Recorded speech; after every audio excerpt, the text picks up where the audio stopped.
الحمد لله والصلاة والسلام على رسول الله صلى الله عليه وسلم. السلام عليكم ورحمة الله وبركاته أيها المؤمنون. الله سبحانه وتعالى ندن الخير. الله يصلح لنا ديننا الذي هو عصمة أمرنا، واصلح لنا دنيانا التي فيها معاشنا، واصلح لنا آخرتنا التي فيها معادنا، ويجعل الحياة زيادة لنا في كل خير، والموت راحة لنا من كل شر. إن الحمد لله نحمده ونستعينه ونستهديه، ونعوذ بالله من شرور أنفسنا ومن سيئات أعمالنا. من يهده الله فهو المهتدي، ومن يضلله فلن تجد له وليا مرشدا. أما بعد. Alors, on va voir une caractéristique des gens bienfaisants à partir de l'exemple d'un homme du Coran qui est Dhul Qarnayn. Allah subhanahu wa ta'ala dit à propos de Dhul Qarnayn, ويسألونك عن ذي القرنين قل سأتلو عليكم منه ذكرا إنا مكنا له في الأرض وآتيناه من كل شيء سببا فأتبع سببا حتى إذا بلغ مغرب الشمس وجدها تغرب في عين حمئة ووجد عندها قوما قلنا يا ذا القرنين إما أن تعذب وإما أن تتخذ فيهم حسنا قال أما من ظلم فسوف نعذبه ثم يرد إلى ربه فيعذبه عذابا نكرا وأما من آمن وعمل صالحا فله جزاءنا الحسنى وسنقول له من أمرنا يسرا ثم أتبع سببا. Donc, Dhul Qarnayn, qui était considéré comme un homme bienfaisant, est-ce qu'il était prophète ou pas, Allahu A'lam. Et subhanallah, donc Dhul Qarnayn, donc qu'est-ce qu'il avait, subhanallah, donc il est arrivé à un moment à un peuple, et donc il lui a été dit soit tu les châties, soit tu les traites bien. Soit tu les châties, soit tu les traites bien, Inch'Allah subhanahu wa ta'ala. Donc donc là, qu'est-ce qu'il a dit? Celui qui a été injuste, alors lui, nous allons le châtier. Puis il va être rendu vers son Seigneur, et puis il va le châtier d'un châtiment, d'un grand châtiment.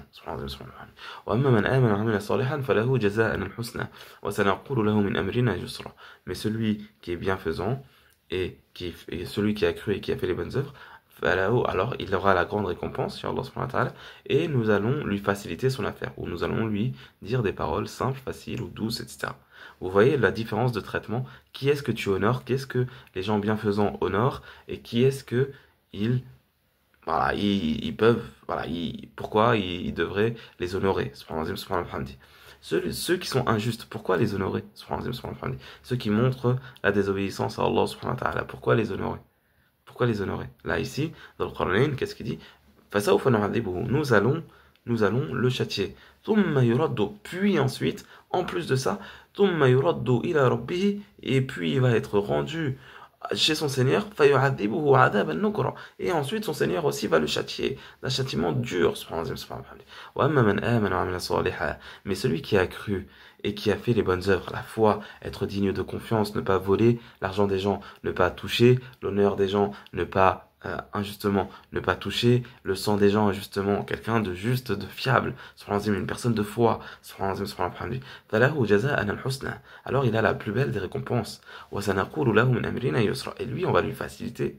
C'est un bonheur de faciliter, d'honorer ces gens de foi, ces gens de khir, ces gens de bien, ces gens des bonnes œuvres. Vous voyez la différence de traitement entre les deux. Et c'est comme ça aussi d'ailleurs pour les femmes. Les femmes, les hommes bienfaisants, généralement ils vont être comme ça. Ou c'est une des caractéristiques qu'on peut tirer. Il fait quoi? Celle qui porte le voile, qui est bien dans sa religion, qui fait ses prières, qui est obéissante à Allah subhanahu wa ta'ala, qui cherche la science, etc., eh ben, elle va être honorée par l'homme bienfaisant. Elle va être honorée par honneur pour la religion. Elle honore la religion, alors je l'honore. Mais celle qui ne met pas son voile, qui est vulgaire, qui vole, qui n'est pas bien, etc., qui fait les mauvaises actions, mais pourquoi l'honorer? Pourquoi l'honorer? Vous voyez? Vous comprenez? Donc, ça, c'est une chose voilà, qui est importante pour nous tous, Inch'Allah. Si tu veux être honoré par les gens de bien, montre un bon visage. Montre quelque chose de bien de ta part. La foi et les bonnes œuvres.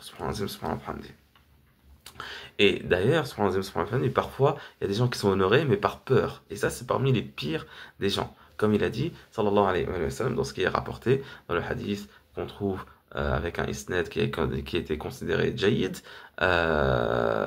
chez Ibn Muflih, où il a dit, sallallahu alayhi wa sallam, ah non, ça c'est un autre hadith, mais on va le dire quand même. Donc ça c'est à propos du fait de respecter, d'honorer certaines catégories de personnes, particulièrement, et attention, ne pas honorer quelqu'un, ça veut pas dire être injuste vis-à-vis de lui.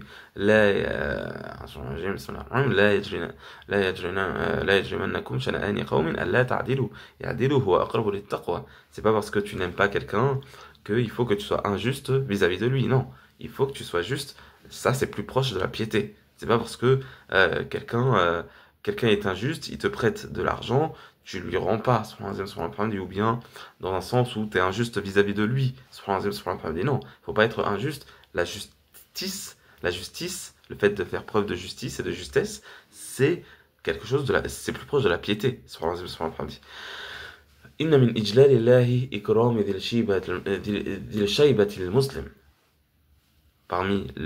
Pour respecter, agrandir la place ou donner de l'importance à la place d'Allah Azza wa Jal dans le cœur en soi, il y a le fait d'honorer celui qui est vieux parmi les musulmans, une personne âgée parmi les musulmans. Wa hamil al-Qur'an, et celui qui porte le Coran, ghayril ghalifi. Mais attention, pas ceux qui récitent le Coran tout en trahissant l'essence du Coran, qu'Allah subhanahu wa ta'ala nous préserve d'être ainsi. Non, celui qui porte le Coran, mais qui n'est pas ليس غال غير الغال فيه والجافي عنه. Pas celui qui laisse le Coran tomber, ou qui oublie de réciter le Coran, qui oublie de méditer le Coran, etc. Ou celui qui est, subhanallah, il interprète mal, il est extrémiste dans ses interprétations du Coran, où voilà, il donne pas le droit vraiment, voilà, celui qui est injuste avec le Coran. Pas lui, non, le hamil al-Qur'an, qui n'est pas injuste avec le Coran et qui n'est pas délaissé le Coran.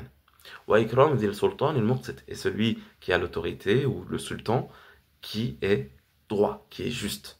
Le sultan juste aussi, voilà, pour donner de l'importance, agrandir la place d'Allah subhanahu wa ta'ala dans notre cœur, il y a le fait d'honorer ces gens-là. Subhanallah wa bihamdi. Vous voyez, c'est lié aussi à Dhul Qarnayn. Dhul Qarnayn a dit, أما من آمن وعمل صالحا فله جزاء الحسنى وسنقول له من أمرنا يسرا. Celui qui fait les bonnes œuvres et qui y croit, alors nous allons essayer de le faciliter. Vous voyez, et par contre, alors ça, là on revient sur le fait qu'il y en a qui vont être honorés, mais pourquoi? Parce qu'on a peur de leur mal.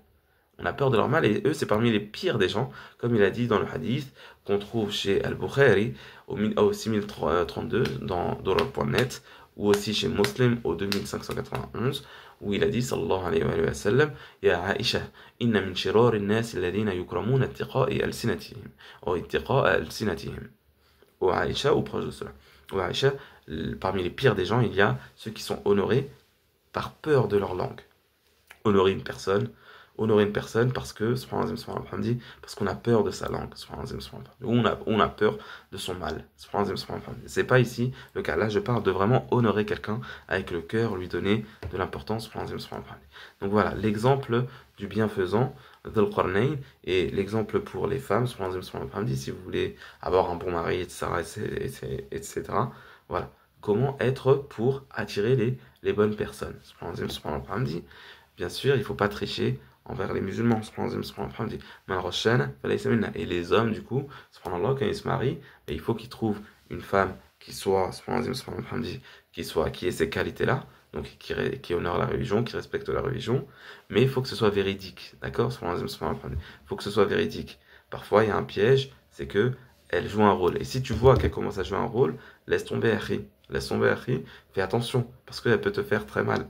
Vous avez vu certaines histoires comme ça où c'est compliqué, subhanallah. Qu'Allah subhanahu wa ta'ala nous accorde la réussite, le bienfait, la rahma, et qu'il nous accorde les hauts degrés du paradis. Allahumma salli wa sallam wa barik ala nabiyyina Muhammadin wa ala alihi wa sahbihi wa sallim taslima. Assalamu alaikum wa rahmatullahi wa barakatuh, ayyuhal mu'minun.